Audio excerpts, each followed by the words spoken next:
I think in my opinion, the critical thing is the emotional side of things. How much does this song make me feel? It could be anger, it could be anything really, happiness, sadness, you name it. As long as I feel it, it's something that I think it should be somewhere in some way or form published. And from there, obviously, with using data that we have today, we can definitely measure how much success did it had. But I think as like the first touch point that you have with the song, with any song, doesn't matter the genre, in my opinion, it's really how does it make me feel. First of all, if it makes me feel. Do you find that you are able to feel often, or do you need to test it out in the market and see what the audience has to say about it in order to get there? I try not to, in a way, even though it does make sense to test it out with the audience, but I try not to because I do believe in the authenticity that you have with your emotion. Each and every one of us has this emotional connection to specific moments in life that this specific song can generate. And this is something that is, in my opinion, so unique and so authentic that it's so hard to mimic. You just sometimes you need to trust it. Once you feel it, you just need to go with it and really go, even if it's blindly, if you don't have the metrics and you don't have the data. Once you feel it, you know it. Do you think that there's something about the way that he's literally branded his body that correlates with his ability to directly express himself? Even before the audience hears his music, I feel like they're connecting with his image. Absolutely, no doubt. No doubt. I think everything about specifically Post Malone, if we're already on this topic, is not thought out, but authentic. I mean, you can clearly see that he is true to himself and he's centered and one into what he likes, and the music that he produces is exactly what he wants at the moment. I mean, I think he could surprise us tomorrow and create like a full like tango music album just because he wants it and because he found out that he likes tango, and like you just don't know where it goes, but the authenticity that he has as a persona is so strong and so relatable. It actually comes with like his voice cracks in his songs. Like he's not the best singer when it comes to professionally singing. Like his technique is not the best, but the way that it comes out, you can feel that emotion coming out. This is where it's like you hit the jackpot. So I think if you go to his image, his tattoos, the way he dresses, obviously he just changed his appearance with his country face.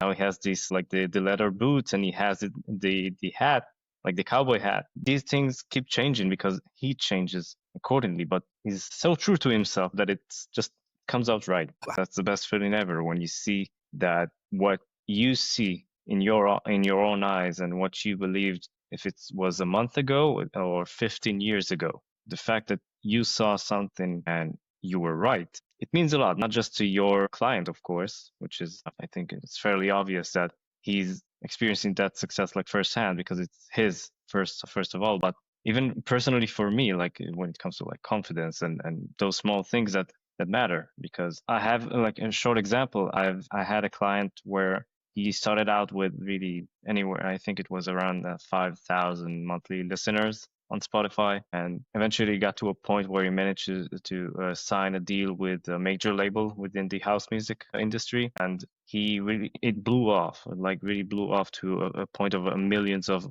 streams into that specific track, and that was something different. It felt different. It felt like I think we both knew that something was different with this specific one. It's like when you feel that you hit that specific nerve and you just go with it and you trust it. You trust your gut, you trust your instincts. It's almost like your primal instincts, and it shows eventually. We're all human beings. We all feel the same thing. We don't necessarily show it off. We don't necessarily remember it, and we're not aware of it all the time. I think all of us collectively are overlooking our emotions a lot of times during our lives, and sometimes it doesn't matter because once we're feeling it, even if we're not aware of it, we will react to it. And I think this was the case with this specific track that really blew off. Paya Global sells payroll software. Your artists sell emotions, yet both need narratives that travel fast.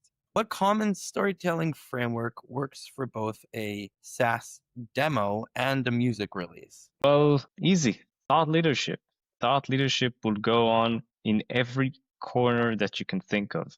I mean, It sounds like a big switch. I mean, from music to payroll payments, global payments, it is a big switch, but if you look at it, it's almost evolution. It's like it's just taking the same skill set and just implementing into a different industry, a different space, and the results are the same. As I said before, we are all human. We are all feeling the same feelings that we all have. It's just about how we can make it work. How can I, as a writer, as a producer, as a human being, how can I express it the best way for you to feel it? And that, in my opinion, when you go to the biggest, best marketers ever, that would be the underline.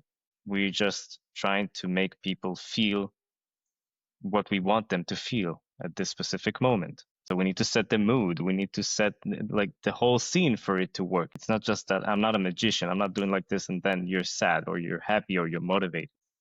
I need to build it. I need to give you that atmosphere that this is the right time for it. And then once you're hooked, it's up to me. It's up to my technical work to make sure that you will switch into the emotion that I picked. I don't want to sound repetitive, but emotion. I mean, if I can get you to feel pissed off, motivated, happy, you name it, within 2 seconds of the short, the TikTok, the video itself, the visual aspect of it, you're hooked. It's like fishing. If I got you in those 2 or 3 seconds, it's done. You're probably going to watch at least 10, 15 seconds, depends on the length of the video and how I produced it long after this. But if I got you on this specific margin, then that's all I need. And usually the best way to do it, and the thing that converts the best way, is really playing the viewer's emotion. And you can see it obviously with music and with visual effects and with the videos themselves. Like they're all trying to play. If you just try to go on TikTok or on YouTube Shorts, open any random short or TikTok you want, and just keep that in mind. Say to yourself, how does that make me feel? Even before you open it, you'll see how quickly you can answer this question, because this is exactly what the creator thought about without you thinking about it. But this time you're ahead of it. So you're thinking about before he tries. You can see his tricks in a way. It has to start with a 2 to 3 second hook.